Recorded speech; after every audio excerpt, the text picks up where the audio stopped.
Tel El Amarna es el nombre árabe de una región situada en la ribera oriental del río Nilo, famosa por ser el territorio donde se edificó la ciudad de Ajetatón a mediados del siglo XIV a.C.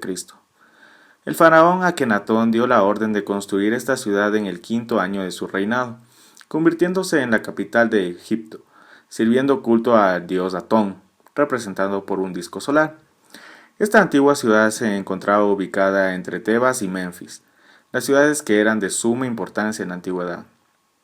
Una ciudad que desde su origen generó un constante problema político y religioso entre los seguidores de Atón y sus detractores, quienes adoraban a Amón. Esto ocasionó que al morir el faraón Akenatón, esta ciudad fuera destruida y se eliminaran todos los registros de la adoración al dios Atón. Tan solo 15 años después de su construcción, había sido destruida y olvidada. Los restos de la ciudad de Akenatón, construida por el faraón del mismo nombre y su esposa Nefertiti, se encuentran en lo que hoy se conoce como Tel al-Amarna. La ciudad, que se extendía 15 kilómetros de norte a sur y lucía hermosos templos y palacios, no es hoy más que una extensión de terreno casi desolado, envuelto en un halo de romanticismo. Quien antes respondiera al nombre de Amenofis IV realizó una enorme reforma religiosa en Egipto, pasando a tener como único dios a Atón y olvidando al que siempre había sido considerado el centro de todo, Amón. Partiremos de los puntos principales acerca de la controversia en torno a qué motivos llevaron a Amenofis IV a cambiar el culto de Amón al de Atón y consolidarlo desde el quinto año de su reinado. El deseo de Akenatón de establecer el culto a otros dioses con varios factores políticos. Primero, el enorme poder que el clero de Amón acumulaba en torno a Tebas. Por ejemplo, el oráculo de Amón que podía legitimar a un rey o reina a cambio de un incremento de poder de los sacerdotes a quienes entregaba propiedades y títulos, además de cargos hereditarios administrativos y religiosos. Segundo, otra motivación política podría ser el uso de un nuevo culto a Atón para fortalecer la monarquía, una nueva religión instaurada por el rey Amenofis IV. Le alzaría como mediador exclusivo entre la nueva divinidad y la humanidad. El disco solar o Atón legitimaría la monarquía divina y al rey como monarca absoluto. El tercero. Una tercera causa política sería la influencia y el poder de la corte de Akenatón. Según Redford, los cortesanos, a través de conjuras, intentaban influir en determinadas decisiones políticas para ganar estatus y riqueza.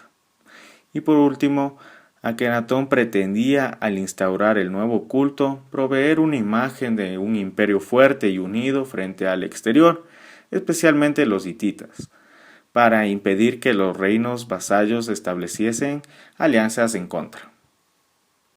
La residencia del disco solar de Akenatón es una de las edificaciones más importantes de Tel al-Amarna, templo dedicado por completo a Atón. Este templo del que hablamos contaba con una especie de réplica de menores dimensiones, el pequeño templo o la residencia de Atón, situada cerca de la casa del faraón, dedicada al culto privado de la familia. Uno de los edificios que más nos llama la atención es el Maru Atón, un templo situado a las afueras de la ciudad que contaba con estanques, muelles, jardines, depósitos, despachos y templos solares con toldos para celebrar numerosas fiestas dedicadas al sol. A las diferentes protestas que tuvieron lugar en Tebas tras el brusco cambio, Akenatón, casado con Nefertiti, decidió construir toda una ciudad dedicada a la adoración de la deidad y convertirla más tarde en la capital. Tras su muerte, se decidió borrar por completo la ciudad y todo lo que tuviera que ver con Atón, acabando con tumbas, templos y la propia ciudad.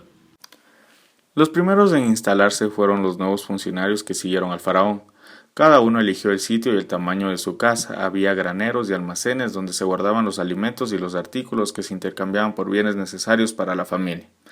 Las cuadras para los caballos, un pequeño recinto para los talleres de tejido y cerámica para uso diario.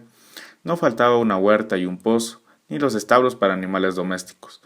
Había igualmente lugares especiales donde se elaboraron los alimentos, uno para moler el grano, otro destinado a la fabricación de cerveza, además de la cocina. También se construían una pequeña capilla con estatuas y relieves de los reyes. Las viviendas estaban formadas por un salón central alrededor del cual se distribuían las demás estancias. Ese salón constaba de 3 elementos que se repiten en todas las casas: un banco bajo con almohadones, un brasero para calentar las frías noches del desierto y una loza de abluciones con un cántaro de agua, pero está totalmente ausente en las casas más pequeñas de la aldea de los trabajadores, lugar de residencia de los obreros destinados a la construcción de tumbas reales y de los nobles. Las casas más grandes y las medianas poseían un cuarto de aseo. Alrededor de estas casas se fueron levantando otras más pequeñas de gentes que acompañarían a estas familias nobles y trabajarían para ellas.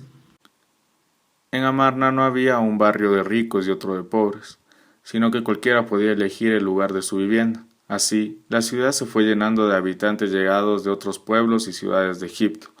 Venían en grupos de un mismo lugar y formaban un pequeño barrio. Esta actividad sugiere que en Amarna se desarrolló una incipiente economía privada basada en el pluriempleo, gracias a la libertad que gozaron sus habitantes y su afán por aumentar su nivel de vida. Ellos también eran unos tejedores admirables, pero unos costureros poco habilidosos, por lo que las piezas que se tejían eran del tamaño necesario para la prenda que se iban a utilizar. Las cartas de Amarna, llamadas también correspondencia de Amarna, son archivos de correspondencia, en su mayor parte diplomática, grabada en tablillas de arcilla entre la administración egipcia, y no solo sus semejantes en Canaán, Amorrú, Mitaní y Babilonia, sino también con estados vasallos en Siria. Estas cartas consisten en tablillas cuneiformes escritas en su mayoría en acadio, que era la lengua diplomática internacional para ese periodo. Acadio es una lengua semítica actualmente extinta, hablada en la antigua Mesopotamia principalmente por los asirios y los babilonios, durante el segundo milenio antes de Cristo. En su tiempo llega a ser lengua franca en toda la región. Los faraones egipcios y los reyes hititas usaron el acadio para comunicarse entre sí. Los funcionarios de Egipto escribían en este idioma en sus relaciones con sus vasallos en Siria, y la mayoría de las cartas halladas en Amarna están escritas en acadio.